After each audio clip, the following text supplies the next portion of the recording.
کہ محبوب کبریا مصطفیٰ سرکار نہیں ہے.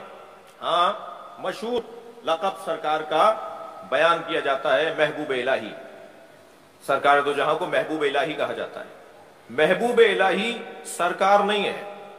محبوب الہی تو ہر وہ فرد ہے جو نبی کی اتباع کرتا ہو. بھائی آیت پڑھوں گا تو اور روشن ہو جائے گی بات. ایک صلوات اور ہدیہ کر دیں نبی کے ساتھ. سورہ مبارکہ آل عمران کی 31ویں آیت ہے، جس آیت کریمہ میں پروردگار عالم نے کچھ یوں ارشاد فرمایا: قل ان کنتم تحبون اللہ فاتبعونی یحببکم اللہ ویغفر لکم ذنوبکم ان اللہ غفور رحیم.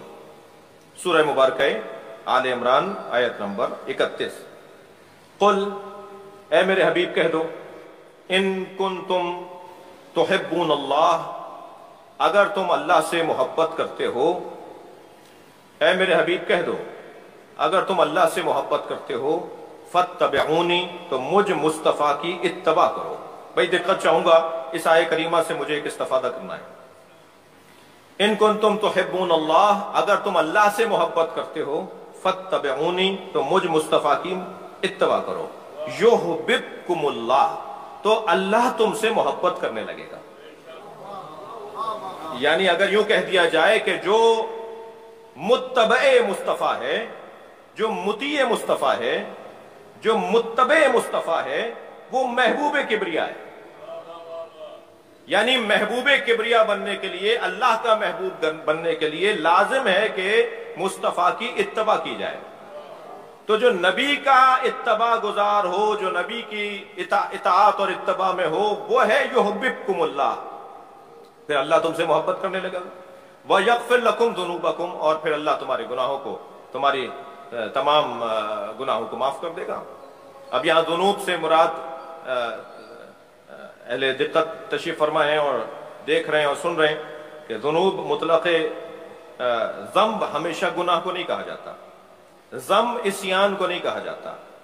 ہر عصیان ذنب نہیں ہے اور ہر ذنب عصیان نہیں ہے.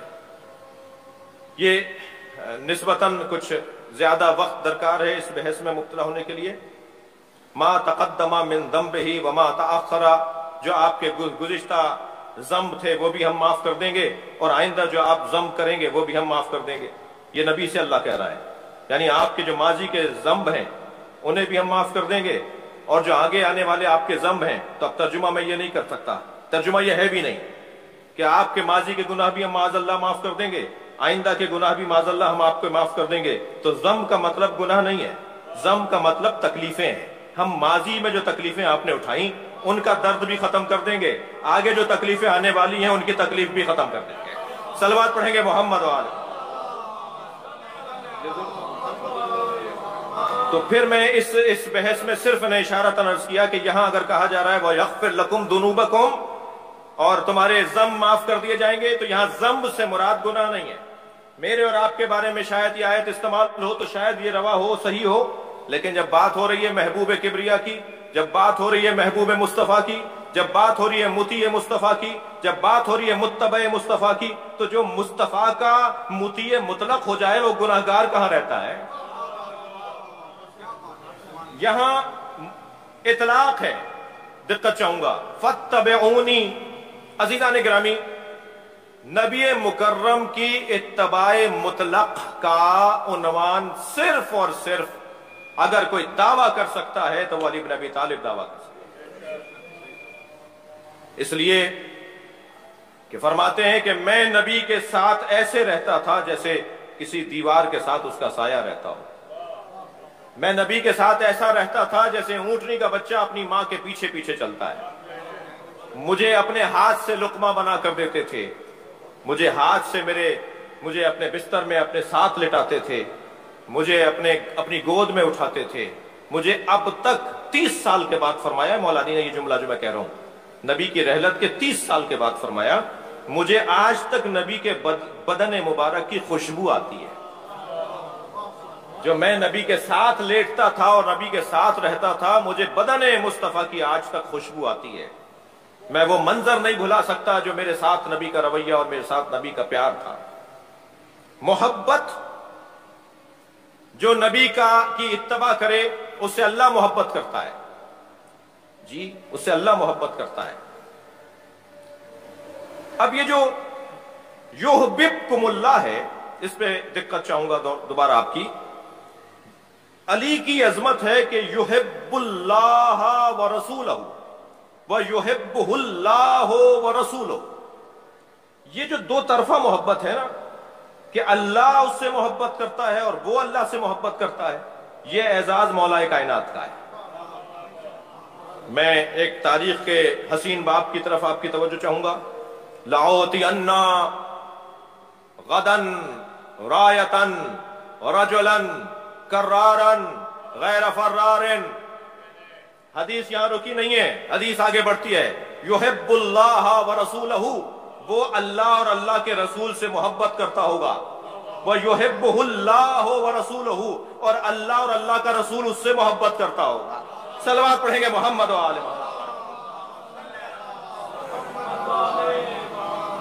اب یہاں پھر دوبارہ اس حدیث مبارکہ کی طرف توجہ چاہوں گا اور دقت جاؤں گا. لَأُعْطِيَنَّ رَایَةً غَدًا, بالتحقیق بالضرور لازم ہے کہ میں کل اسے علم دوں. کون؟ رجلن, جو مرد ہو, رجل ہو, میدان میں ڈٹنے والا ہو. کرارن, جو پلٹ پلٹ کر حملہ کرنے والا ہو. کرار جو تکرار کا خاندان, مکرر کا خاندان. جی اب نثری خطابت میں تو یہ نہیں ہوتا, مگر نظمی خطابت میں یہ ہوتا ہے کہ اگر کوئی شعر پسند آ جائے تو مجمع سے آواز آتی ہے مکرر, دوبارہ سنا دیجئے. تو یہ جو تکرار ہے نا, کسی چیز کو دوبارہ کہنا, کسی چیز کو دوبارہ کرنا, یہ تکرار, اسی خاندان کا لفظ ہے کرار. جو پلٹ پلٹ کر حملہ کرتا ہو. ایک معنی تو یہی ہے کہ میدان میں دائیں طرف بھی حملہ کیا اور اسی لمحے میں بائیں طرف بھی حملہ کیا اور اسی لمحے میں پیچھے کا آنے والے کو بھی مار دیا, اور آگے جانے والے کو تو مولا مارتے نہیں تھے, یعنی جو بھاگ رہا ہوتا تھا. لیکن دائیں بائیں اور پیچھے سے جو حملہ کر رہے ہوتے تھے, ایک ہی لمحے میں ایک برق کی مانند مولا کی تلوار گردش میں آتی تھی, اور پیچھے سے حملہ کرنے والا بھی اور دائیں بائیں حملہ کرنے والا بھی. تو وہ کرار کا یہ منظر بنتا تھا. کرار اسے کہتے ہیں جو اس انداز سے حملہ کرتا ہوں. لیکن میں اتنا سادگی سے نہیں گزروں گا. کرار صرف ایک میدان میں پلٹ پلٹ کر حملہ کرنے والے کو نہیں کہتے, جو آدم سے لے کر مصطفیٰ تک بار بار مدد کرنے آئے, جو ہر نبی کی مدد کرنے آئے. بھائی اگر کسی کو یہاں کوئی اسے جو ہے وہ قبول کرنے میں کچھ مشکل کا سامنا ہو تو میں ان کی تسلی کے لیے ایک جملہ کہہ دیتا ہوں. ممکن ہے کوئی کہے کہ جی یہ کہاں سے بات آ گئی, یہ کیسی بات آ گئی. اس کا مطلب ہے کہ آپ قائل ہیں کہ حضرت نوح کے زمانے بھی مولا علی تھے, حضرت ابراہیم کے زمانے بھی مولا علی آئے. جی ہاں ایسا ہی ہے. وَأَيَّدُكَ بِرُوحِ الْقُدُسِ, ہم نے روح القدس کے ذریعے سے تمہاری تائید کی ہے. روح القدس کوئی نبی نہیں ہے, لیسا بملکن, اور فرشتہ بھی نہیں ہے. بھائی صلوات پڑھنے اتنا کافی ہے. صلوات پڑھے محمد والے. حضرت عیسیٰ کی مدد کرنے آ رہا ہے روح القدس. قرآن نے پکار کر کہا ہے, اور حدیث کہتی ہے لیسا بملکن, روح القدس ملک نہیں ہے. پھر وہ روح القدس کون سا وجود ہے؟ تو یا تلاش کر کے آپ بتائیے, یا جو ہم کہہ رہے ہیں اسے مانیے. جی وہ کرار جو ہر زمانے میں پلٹ کر آیا ہو مدد کرنے کے لیے. میں کرار کو بھائی اس نے آج دیکھیے جتنی آسان جنگیں تھیں, اگرچہ وہ بھی بہت مشکل جنگیں تھیں, اتنا آسان میں نے کہہ دیا کہ آسان جنگیں, کوئی پوچھے جو میدان میں اترے ہوئے تھے ان لوگوں سے کہ کتنی مشکل جنگیں تھیں, مگر ساری جنگوں میں سب سے زیادہ مشکل جنگ خیبر ہے. کوئی جنگ اتنی طویل نہیں کھچی, اتنا دورانیہ طویل نہیں ہوا. یہ واحد جنگ ہے سرکار دو جہاں کے زمانے کی جو 40 دن تک چلی, اور اتنی طویل جنگ. اب یہاں کرار کی ضرورت ہے کہ جو ہر دور میں مدد کرنے آیا تو مجھ مصطفیٰ کی بھی تو مدد کرے. کل میں کرار کو علم دوں گا, کرارن غیر فرارن, جو کرار ہوگا اور غیر فرار ہوگا۔ یہاں تک تو آپ کی سماعتیں میرے ساتھ رہی، میں اس کا شکر گزار ہوں، مگر میری مراد جو ہے، میرا مطلب جو ہے وہ اس کے بعد والا فقرہ ہے، جہاں ارشاد ہو رہا ہے یحب اللہ ورسولہ، وہ اللہ اور اللہ کے رسول سے محبت کرتا ہوگا۔ کتنا بڑا دعویٰ ہے، اور دعویٰ اگر علی کریں تو دعویٰ کہلائے گا، یہ دعویٰ نہیں ہے، اعزاز ہے۔ نبی کہہ رہے ہیں کہ یہ اللہ اور اللہ کے رسول سے محبت کرتا ہے، میں علم اسے دوں گا جو اللہ اور اللہ کے رسول سے محبت کرتا ہوگا۔ فقرہ حدیث کا یہاں مکمل نہیں ہوا، حدیث یہاں مکمل نہیں ہوئی۔ وَيُحِبُّهُ اللَّهُ وَرَسُولُهُ، اور اللہ اور اللہ کا رسول بھی اس سے محبت کرتا ہوگا۔ یہ وہ محبت کہ اللہ اور اللہ کا رسول بھی اس سے محبت کرتا ہوگا، یہ وہ عشق الہی ہے، وہ جو عشق مصطفی ہے، وہ اس وادی کے اندر بیان ہو رہی ہے۔ اللہ اکبر۔ فرمایا جنت میں علی مجھ سے پہلے داخل ہوں گے۔ سرکار دو جہاں نے فرمایا جنت میں علی مجھ سے پہلے داخل ہوں گے۔ تو ایک صحابی رضی اللہ تعالیٰ عنہ کھڑے ہو گئے اور فرمایا یا رسول اللہ، ہم نے آپ سے سنا ہے کہ آپ نے فرمایا کہ کوئی نبی بھی مجھ سے پہلے جنت میں نہیں جائے گا۔ آپ نے ایک جگہ فرمایا کہ کوئی نبی مجھ سے پہلے جنت میں نہیں جائے گا، اور آج ابھی آپ سے ہم نے سنا کہ آپ نے فرمایا علی آپ سے پہلے جنت میں جائیں گے۔ تو میرے مولا نبی نے فرمایا علی صاحب لواء الحمد،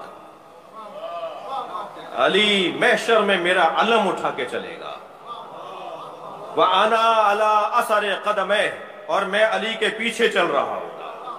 ہمیشہ علمدار آگے چلتا ہے، لشکر پیچھے چلتا ہے۔ صلوات پڑھیں گے محمد، مل کر صلوات ہدیہ کریں گے نبی رحمت۔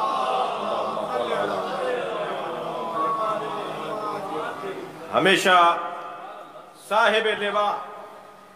دیکھیے اس حدیث مبارکہ میں چند الفاظ ہیں جن پر پھر دقت کی ضرورت ہے۔ لَأُعْطِيَنَّ رَایَةً غدن، میں کل علم دوں گا رجلن، رجل کو۔ یہ جو کل ہے نا، کل علم دوں گا، یہ ایک حسین اور لطیف سرکار دو جہاں کی رہنمائی ہے۔ کل علی کا ہے۔ آج خوب علی کو دکھ پہنچا لو، آج خوب علی کو تکلیفیں پہنچا دو، کل علی کا ہے، مستقبل علی کا ہے۔ کیا ہوا اس گھرانے؟ صلوات پڑھیں گے محمد و آل محمد۔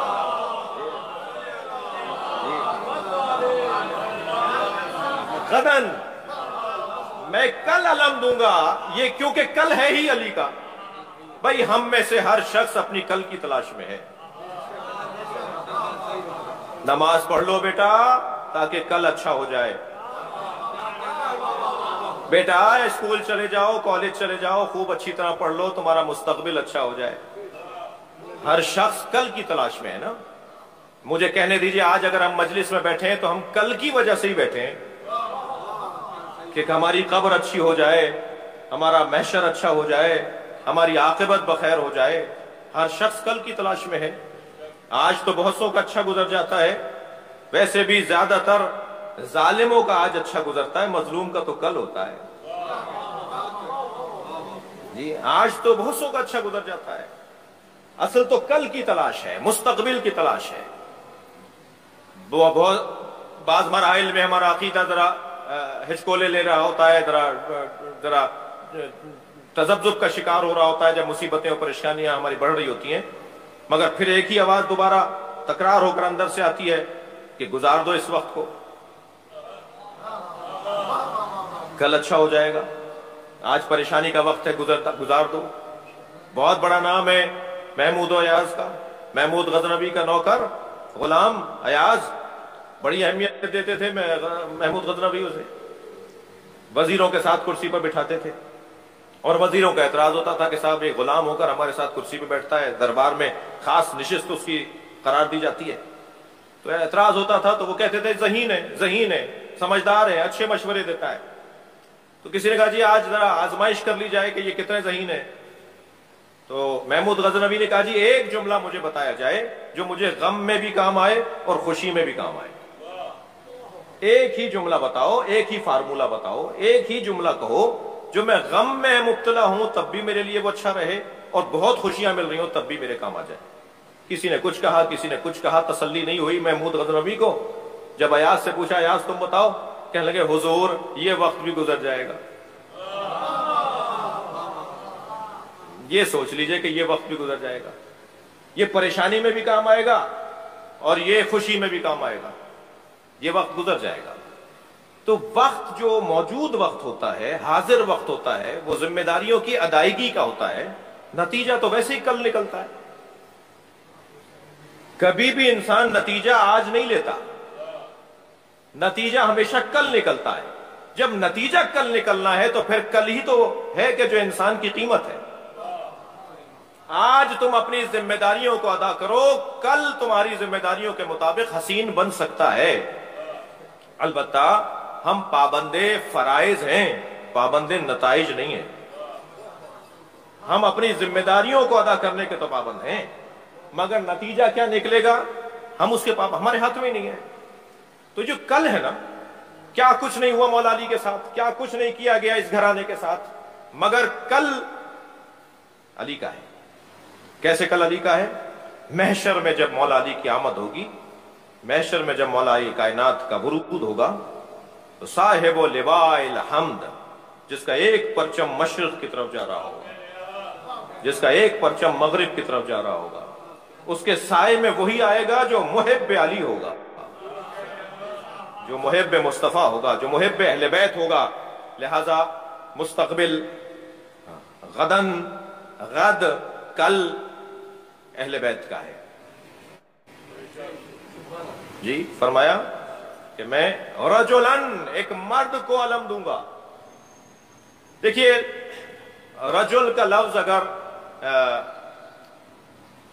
نساء کے ساتھ آ جائے تو اس کا ترجمہ اور ہے.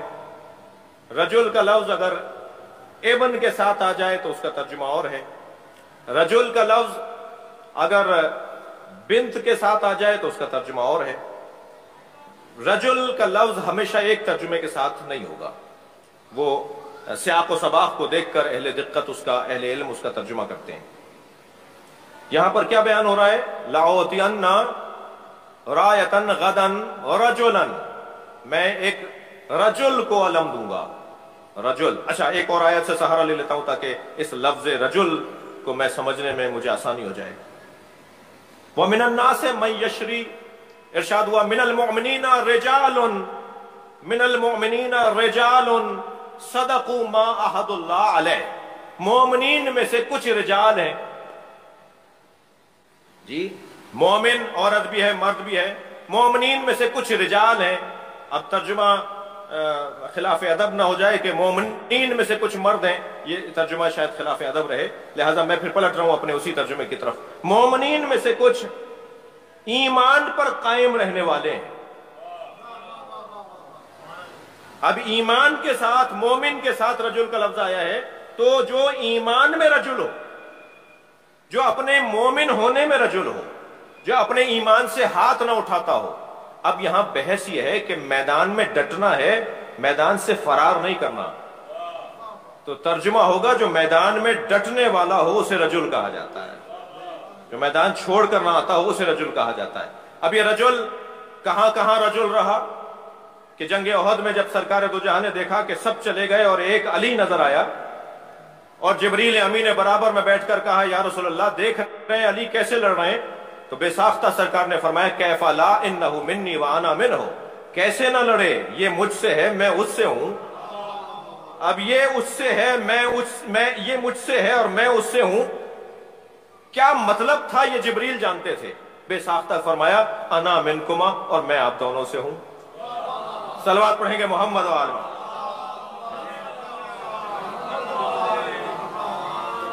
عزیزان گرامی, محبت علی بن ابی طالب اور جس شان سے سرکار دو جہاں علی کے بغیر فرماتے مجھے ایک لمحہ بھی علی کے بغیر گوارا نہیں ہے جو جس میں علی میرے ساتھ نہ ہو.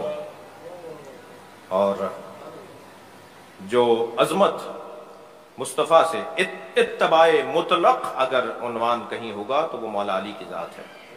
مطلقاً متبع رسول، اطاعت گزار اور اتباع گزار رسالت مآب مولا کائنات کی ذات ہے۔ کبھی یہ سوچا بھی نہیں جا سکتا کہ نبی سے انہیں علیحدہ اور انہیں نبی سے علیحدہ کر دیا جائے، نبی کو ان سے علیحدہ کر دیا جائے۔ انا و علی من نور واحد، میں اور علی ایک نور کے دو ٹکڑے ہیں، اور یہ جز کا محتاج ہوتا ہے۔ البتہ اسی جنگ میں جب مولا واپس لوٹے نا، اسی جنگ میں جب واپس لوٹے تو سب سے پہلے آگے بڑھ کر نبی نے استقبال کیا، اور ایک جملہ، تاریخی جملہ ہے جنگ خیبر کا، میرے مولا نبی نے مولا علی کی پیشانی کا بوسہ لیتے فرمایا، یا علی انا راضٍ عنک، میں تم سے راضی ہو گیا۔ تو روایت کہتی ہے کہ مولا بے ساختہ اس جملے کو سن کے بے ساختہ رونے لگے، زار و قطار آنکھوں سے علی کے آنسو جاری ہونے لگے۔ فرمایا علی رو کیوں رہے ہو؟ کہ میرے لیے یہ بہت بڑا اعزاز ہے کہ مصطفیٰ کہیں کہ میں تم سے راضی ہوں، سرکار جس سے راضی ہیں مجھے کہا جا رہا ہے، میں اعزاز مند ہوں کہ سرکار نے، نبی نے مجھے کہا کہ میں تم سے راضی ہوں۔ نبی راضی ہو جائیں، نبی کا علی راضی ہو جائے، نبی کی بطول راضی ہو جائیں، نبی کے بچے راضی ہو جائیں، یہی میرا اور آپ کا مقصد حیات ہے، اور یہی ہماری زندگی کا حاصل ہے کہ کسی طرح یہ ہم سے راضی ہو جائیں۔ اس گھر میں عزیزو مصیبتیں ہی مصیبتیں ہیں، اس لیے کہ اللہ رفعتیں اور عظمتیں انہیں عطا کرتا ہے جن کے ہاں مصیبتوں کا گزر زیادہ ہوتا ہے۔ بڑا گہرا تعلق ہے فضیلتوں کا مصیبتوں کے ساتھ، جو صاحبان فضیلت ہوتے ہیں وہ صاحبان مصیبت بھی ہوتے ہیں۔ اس گھر میں یوں تو حسن بھی مقرر آئے، محمد بھی مقرر آئے، اور علی بھی اس گھر میں 4 آئے۔ یہ اور بات ہے کہ حسین حسین ہے۔ وہ جو علی اس گھر میں آئے ہیں وہ علی ابن ابی طالب ہوں، یا علی ابن الحسین ہوں، یا علی رضا ہوں، یا علی نقی ہوں۔ چاروں علی کی زندگیوں کو اگر آپ دیکھیں تو مصائب پر مشتمل زندگیاں۔ علی ابن ابی طالب کتنی مصیبتوں کا سامنا ہے، جہاں بدنی مصیبتوں کا بیان ہے وہاں روحی مصیبتوں کا بیان بھی ہے۔ علی ابن الحسین جو 36 سال تک روتا رہا، جب کبھی پانی سامنے آیا تو گریہ کیا، جب کبھی کھانا سامنے آیا تو گریہ کیا، جب قصاب کو جانور ذبح کرتے دیکھا تو گریہ کیا، جب جناب زینب کی خدمت میں گئے تو روتے ہوئے گئے۔ وہ کون سا دن تھا جو امام زین العابدین کی زندگی میں گریے کے بغیر گزرا ہو، جس نے گریہ اوزاری میں اپنی زندگی مکمل کر دی ہو؟ علی ابن الحسین، علی ابن موسیٰ الرضا کیسے خراسان لے جایا گیا، کیسے غربت میں مارا گیا، غریب الغربا۔ جب رخصت ہو رہے تھے نا مدینہ منورہ سے، اپنے نانا کی مزار پر آ کر فرمایا مجھ پر گریہ کرو، میرا نوحہ پڑھو، اس لیے کہ میرے جنازے پر آنے پر، میرے جنازے پر میری بہنیں نہیں ہوں گی، میرے جنازے پر میرے بھائی نہیں ہوں گے، میرا جنازہ غربت میں دفنایا جائے گا۔ جب 2 محرم کو دیبل خزائی نے مرثیہ سنایا نا، جب مرثیہ مکمل ہو گیا تو امام رضا نے فرمایا دیبل اس میں 2 مصرے اور بڑھا دو، اور وہ مصرے یہ بڑھاؤ، اے فاطمہ زہرا جب کربلا میں رو چکو تو خراسان میں اپنے غریب بیٹے کی قبر پہ بھی آ جانا۔ تو دیبل نے کہا مولا مجھے نہیں معلوم بی بی کے کون سے بیٹے کی قبر خراسان میں۔ فرمایا دیبل مجھ غریب کی قبر خراسان میں بنے گی تو میری دادی زہرا سے کہو کہ کربلا میں رو چکو تو پھر خراسان میں علی ابن موسیٰ الرضا کی قبر پہ آ جانا۔ عزادارو سنیں گے جب دیبل نے یہ 2 مصرے بڑھائے نا، یہ مفہوم نظم کیا، تو کنیز پردہ ہٹا کر باہر آ گئی اور کہنے لگی دیبل خاموش ہو جاؤ، معصومہ قوم بے ہوش ہو گئی ہیں۔ حضرت معصومہ قوم سے برداشت نہیں ہو پایا کہ ان کے بھائی کی غربت میں شہادت کو بیان کیا جائے۔ میں بی بی معصومہ کو سلام کر کے کہوں گا، بی بی سلام ہو زینب کبریٰ پر، جو 70 قدم کے فاصلے سے، چند قدم کے فاصلے سے اپنے بھائی کو ذبح ہوتے ہوئے دیکھتی رہی، مگر اس بی بی کی زبان مبارک پر آپ کی طرح شکر کا کلمہ ہی جاری ہوا، اجرکم اللہ، اجرکم اللہ۔ امام علی نقی جن کا بستر مبارک ان کا کھینچا گیا، جن کے گھر کو آگ لگائی گئی، روایت کہتی ہے جب امام علی نقی کے گھر کو آگ لگائی گئی تو امام کبھی مشرق کی طرف دوڑتے تھے، جاتے تھے، کبھی مغرب کی طرف جاتے تھے، اور بس ایک ہی آواز لگا رہے تھے، میری بچیوں کو جلنے سے بچاؤ، میری بیٹیوں کو جلنے سے بچاؤ۔ اور پھر جب آگ بجھا دی گئی تو امام بہت دیر روتے رہے۔ ایک چاہنے والے نے پوچھا مولا سے، تو حضرت نے فرمایا مجھے وہ منظر یاد آ گیا جب میرے جد علی ابن الحسین کبھی خیمے میں جلتے ہوئے، خیموں میں بیویوں کو ایک خیمے سے دوسرے خیمے میں جاتے ہوئے دیکھتے تھے۔ اجرکم اللہ، اجرکم اللہ۔ عزادارو، آج ایام شہادت امیر المومنین کی دوسری مجلس ہے، اور امیر المومنین جو ولی خاص خدا، جو حجت الہیہ ہے، وہ مسجد کوفہ میں زخمی کر دیا گیا۔ میرے مولا نے مسجد کوفہ میں جب محراب سجدے کی حالت میں زخم کھایا، ابھی تلوار کا سر اقدس پہ لگنا تھا کہ ایک آواز فضا میں گونج رہی تھی، فزت ورب الکعبہ، رب کعبہ کی قسم علی کامیاب ہو گیا۔ اس لیے کہ علی بن ابی طالب جس شہادت کی تلاش میں یہاں تک آئے تھے، وہ شہادت علی کو مل گئی، وہ آرزو علی کی پوری ہو گئی۔ اور پھر اس کے بعد مولا کو سہارا دیا، فرمایا بیٹا حسن پہلے نماز جماعت مکمل کرو۔ مولا امام حسن نے نماز جماعت مکمل کی۔ میں مقتل پڑھ رہا تھا، میں روایت پڑھ رہا تھا، حضرت محراب کی دیوار سے ٹیک لگا کے بٹھائے گئے تھے۔ جب امام حسن نماز پڑھا رہے تھے نا تو کبھی دائیں گرنے لگتے تھے اور پھر سنبھل جاتے تھے، کبھی بائیں گرنے لگتے تھے۔ اسی حالت میں علی بن ابی طالب اپنی نماز کی ادائیگی کر رہے تھے۔ اسی کیفیت میں یہاں نماز مکمل ہوئی، یہاں جماعت مکمل ہوئی۔ آگے بڑھ کر مولا حسن نے سہارا دیا۔ کیا دیکھا کہ امام حسن بابا کو سہارا دے کر اٹھانا چاہ رہے ہیں کہ فرمایا بیٹا حسن، میں ان پیروں سے چل کے گھر کی طرف نہیں جاؤں گا، تم میرے لیے کوئی اور انتظام کرو۔ تو ایک گلم پھیلایا گیا، ایک چادر پھیلائی گئی، ایک قالین پھیلایا گیا، اس پہ مولا کو لٹایا گیا۔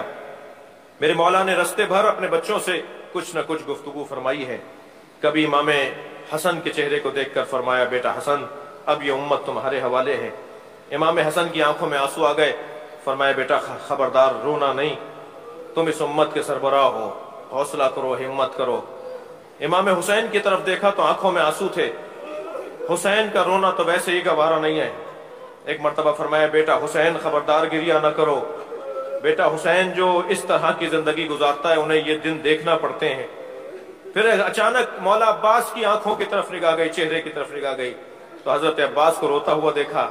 پھر حوصلہ دیا بیٹا عباس گریہ نہ کرو۔ محمد حنفیہ خبردار آنکھوں میں آنسو نہ آ جائیں۔ سنیں گے عزادارو، جو علی رستے بھر بیٹوں سے کہتا رہا بیٹا حسن گریہ نہ کرو، بیٹا حسین گریہ نہ کرو، جو علی رستے میں بیٹوں کو رونے سے روکتا رہا، جب گھر میں لے جایا گیا اور اس جگہ لٹا دیا جہاں مولا کا مصلی بچھا ہوا تھا، جب مولا علی نماز پڑھتے تھے نا اس جگہ مولا کو لٹا دیا گیا۔ جیسے ہی مولا کو لٹایا گیا فوراً زینب کبریٰ دوڑتی ہوئی آئیں، بی بی ام کلثوم دوڑتی ہوئی آئیں۔ سنیں گے آپ وہ علی جو سارے رستے بیٹوں سے کہتا رہا اے بیٹا گریہ نہ کرو، زینب کو دیکھ کر خود رونا شروع ہو گئے۔ علی کی آنکھوں سے آنسو جاری شروع ہو گئے، آنسو جاری ہونے لگے۔ زینب کے سر کو اپنے سینے پہ رکھ لیا، بہت دیر تک علی گریہ کرتے رہے۔ اے میری زینب خوب پہچانو، یہ کوفہ ہے، یہاں پھر تمہیں آنا ہے، یہی بازار ہوں گے، تمہارے سر پہ چادر نہ ہوگی۔ الا لعنت اللہ علی قوم الظالمین فسيعلم الذين ظلموا أي منقلب ينقلبون۔ یا اللہ ان آوازوں پر رحمت نازل فرما، رونے والوں کی توفیقات میں اضافہ فرما، صاحب خانہ کی حاجات، حاضرین کی حاجات کو پورا فرما، ہم سب کی عاقبت بخیر فرما، امام زمانہ کے ظہور میں تاجیل فرما، ہم سب کو حضرت کے نوکروں میں شمار فرما۔ مزید سورہ فاتحہ، حاجات کے لیے، مغفرت کے لیے ایک سورہ فاتحہ۔ رحم اللہ من قرأ الفاتحہ۔ بسم اللہ الرحمن الرحیم، الحمد للہ رب العالمین الرحمن الرحیم مالک یوم الدین۔ یہ والوں کی خدمت میں حاضر ہوں۔ ان حوائج الناس قد من انعم اللہ، لوگوں کی حاجتیں اللہ کی نعمتوں میں سے نعمتیں ہیں۔ فلا تمیلوا من انعم اللہ، خبردار نعمتوں کو لینے میں کبھی سست نہ ہو جانا۔ لوگوں کی حاجتیں لو، جا کے ان کے مسائل کو حل کرنے، خود سے بڑھ کر کہو کہ یہ مسئلہ ہم تمہارا حل کریں گے۔ عجیب منظر ہے، میرے مولا امام جعفر صادق علیہ السلام خانہ کعبہ کا طواف کر رہے ہیں۔ اب اسے دوبارہ سے دیکھنے کی ضرورت ہے کہ وہ طواف مستحبی طواف تھا یا واجب طواف تھا۔ طواف کے درمیان حضرت کے کان میں ایک حاجت مند کی آواز آئی، ایک ضرورت مند پکار رہا تھا کہ میری مدد کی جائے۔ حضرت نے طواف کعبہ چھوڑ دیا اور اس کی مدد کی، اور دوبارہ سے آ کر حضرت نے اپنے طواف کو مسلسل کیا۔ بعد از طواف چاہنے والے نے پوچھا، مولا آپ نے بیت اللہ کا طواف چھوڑ دیا؟ تو حضرت نے فرمایا، ایک مومن کا دل بیت اللہ سے زیادہ معظم ہے۔ فرمایا مجھے اس بات کا خوف تھا کہ کہیں کوئی مجھ سے پہلے اس کی حاجت رفع نہ کر دے، لہذا فاستبقوا الخیرات، قرآن پکار کے کہہ رہا ہے نیکی کے کاموں میں مقابلہ کرو۔ ہمیں اللہ نے بہت سارے کاموں میں مقابلے کی اجازت نہیں دی ہے، جس میں شاید ہم وارد ہو چکے ہیں، ہمارا معاشرہ اس کام میں مشق کر رہا ہوتا ہے، لیکن نیکی کے کاموں میں مقابلہ کرنے کی اجازت نہیں۔ حکم دیا ہے اللہ نے کہ نیکی کے کاموں میں ایک دوسرے پر سبقت لینے کی کوشش کرو۔ اب وہ نعمت، وَاذْكُرُوا نِعْمَتَ اللَّهِ عَلَيْكُمْ، اللہ کی ایک نعمت کو بار بار دہراؤ، یاد کرو اللہ کی ایک نعمت کو۔ وہ اللہ کی نعمت کیا ہے؟ وہ حبل اللہ ہے، کیونکہ حبل اللہ کی رسی کو مضبوطی کے ساتھ تھامے رکھو، اختلافات نہ کرو، اللہ کی نعمت کو یاد رکھو۔ یہ نعمت پروردگار اللہ کی رسی ہے۔ وَاذْكُرُوا نِعْمَتَ اللَّهِ عَلَيْكُمْ اِذْ كُنْتُمْ، اب دیکھیں آیت کا لہجہ دیکھیں، پھر بات اور روشن ہوتی چلی جائے گی کہ یہ نعمت عظمائے ولایت علی ہے، یہ نعمت عظمائے امامت علی ہے، حب علی ہے، جس سے اگر میں اور آپ جڑ جائیں تو نہ جہنم ہمیں نظر آئے گا اور نہ جنت سے ہمیں دور کیا جائے گا۔ اسی آیت میں آپ لے لیجئے، اسی آیت میں لے لیجئے، فرمایا کہ اس نعمت کو بار بار دہراؤ۔ وَاذْكُرُوا نِعْمَتَ اللَّهِ عَلَيْكُمْ اِذْ كُنْتُمْ أَعْدَاءً فَأَلَّفَ بَيْنَ قُلُوبِكُمْ فَأَصْبَحْتُمْ بِنِعْمَتِهِ إِخْوَانًا، تم ایک دوسرے کے دشمن تھے، کنتم اعداء، تم ایک دوسرے کے دشمن تھے، کنتم اعداء فاصبحتم بنعمتہ، اس ایک نعمت کی وجہ سے تم ہو گئے اخوانا، بھائی بھائی۔ آپ ڈھونڈیے دنیا میں وہ کون سی نعمت ہے جو ہمیں جوڑ دیتی ہے، وہ کون سی اللہ کی نعمت ہے کہ جو ہمیں بار بار ایک دوسرے کے ساتھ ملحق کر دیتی ہے؟ وہ ہے محبت علی بن ابی طالب۔ میں اپنی اس مجلس سے پہلے ایک رسانے پر تھا، وہاں سنی عالم بھی تھے اور سنیوں میں بریلوی اور دیوبندی بھی تھے اور شیعہ بھی تھے، اور سب ایک ہی بات کر رہے تھے، اور بات تھی علی کی۔ جی، علماء دیوبند بھی تو علماء بریلوی حضرات بھی اور اہل سنت بھی اور شیعہ بھی، یہ کون سی ایک نعمت ہے جو ہمیں جوڑ رہی ہے؟ پھر ممکن ہے اہل سنت میں چار طرح کے قبیلے ہوں اور شیعوں میں 4 طرح کے طریقے ہوں، وہ کون سی چیز ہے جو سارے طریقوں کو پس پش ڈال کر ہمیں ایک جگہ پر لا کے بٹھا دیتی ہے؟ وہ نعمت عظمائے ولایت علی ہے۔ قرآن پکار کے کہہ رہا ہے تم ایک دوسرے کے دشمن تھے، فاصبحتم بنعمتہ اخوانا، اس ایک نعمت کی وجہ سے تم بھائی بھائی ہو گئے۔ کنتم شفا حفرۃ من النار، تم دوزخ کی تہ میں پہنچ چکے تھے، فانقذکم منہا، اس نعمت کی وجہ سے ہم نے نکالا ہے۔ یہ وہ نعمت جس کی وجہ سے اللہ دوزخ سے نکالے گا، وہ نعمت عظمائے الہیہ